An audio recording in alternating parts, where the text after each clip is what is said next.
Well, as so often, um, putting out output, not writing in this instance, but um, recording a message on a webcam.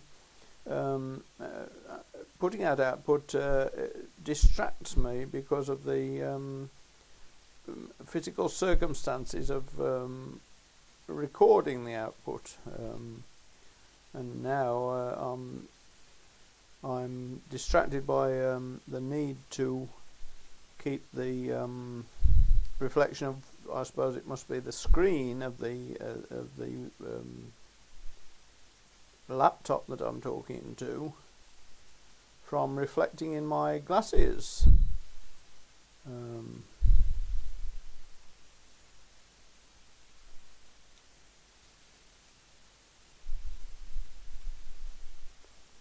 Now,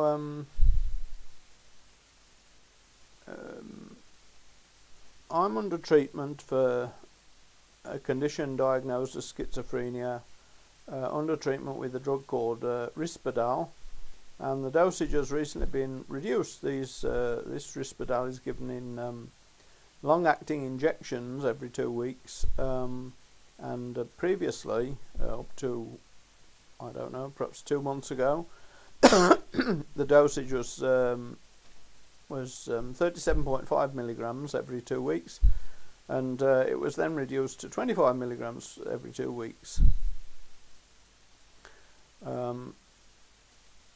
At the lower dosage, I'm able to think more thoughts and think more clearly. At the higher dosage, the concerns I have about the treatment I've received over the decades with this diagnosis of schizophrenia, these concerns did not surface, and I had other things on my mind. In as much as anything was on my mind, I was worrying about the facts of my life as they are now. Selling the bungalow which I live in, topmost of my worries. But since the dosage has been reduced, I am less subject to anxiety, worry, and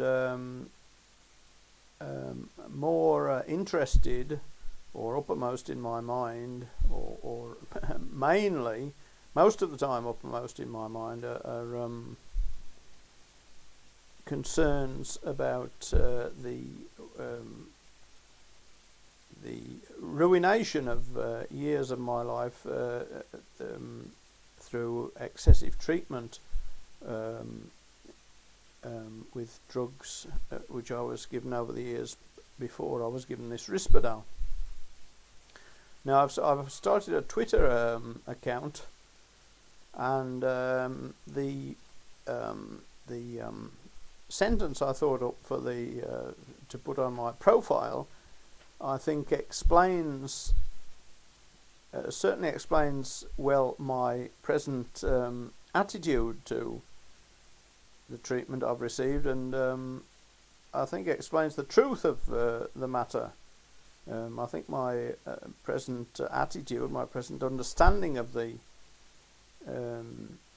facts of my life over the decades I've been treated, I think my understanding is very reasonable and portrays accurately the truth of the matter. Anyway, this sentence is: half my life thus far wasted in excessive treatment for a psychiatric condition diagnosed as schizophrenia. Now, I think that explains it well, because first of all, the condition I have is not the most standard schizophrenia.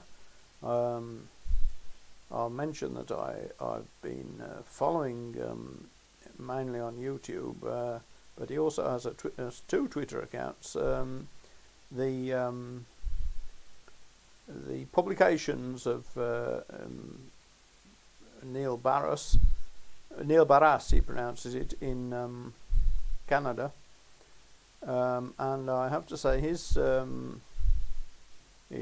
think he actually denies being mentally ill, but his diagnosis is more along standard lines than mine. But anyway, it's very interesting what he publishes, I must say. And unfortunately, recently he's been uploading things to YouTube and deleting them within a day or two, which makes it difficult to make sure to cotton on to his publications or publishings.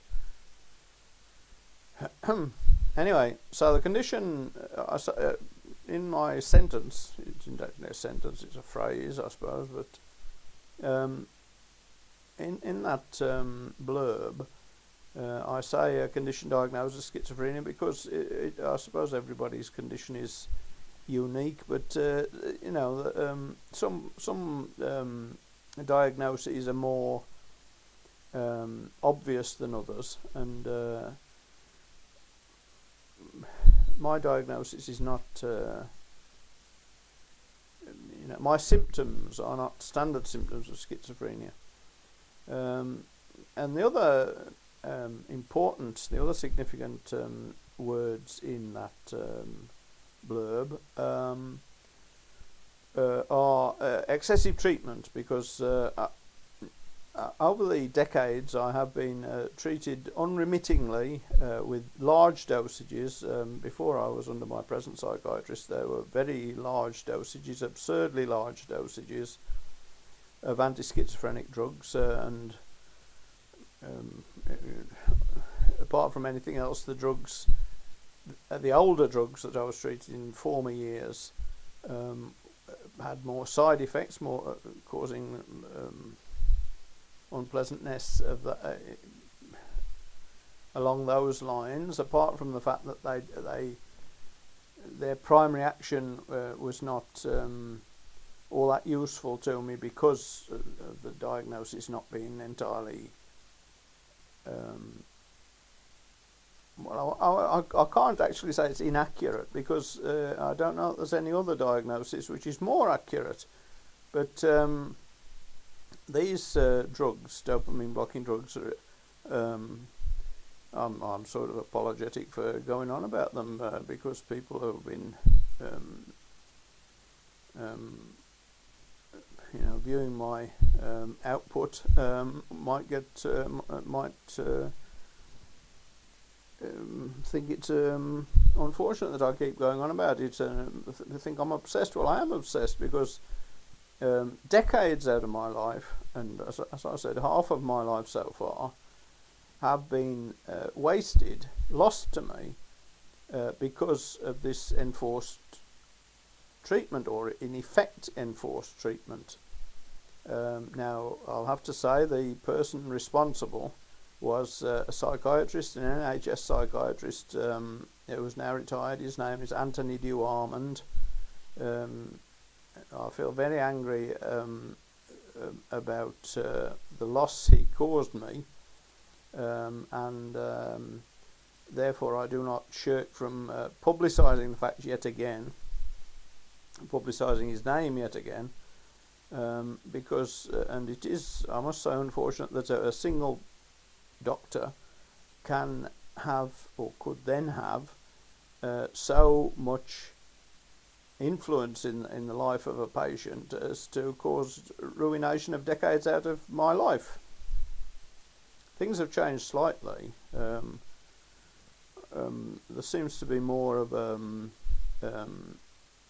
well, there seems now to be an automatic referral to a tribunal, and the tribunal discharged me from a community treatment order earlier this year. I was detained under the Mental Health Act and then discharged on what they call a community treatment order, which would have made it easy to haul me back into hospital if I didn't follow the treatment laid down. But the tribunal, which I didn't apply for myself, I was automatically referred to this tribunal. The tribunal discharged me, and you know, I think that was the right thing for them to do, and I'm grateful to them.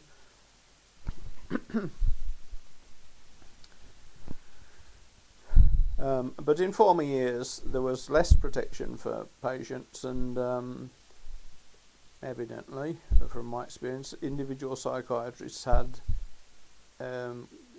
great power to spoil the lives of patients.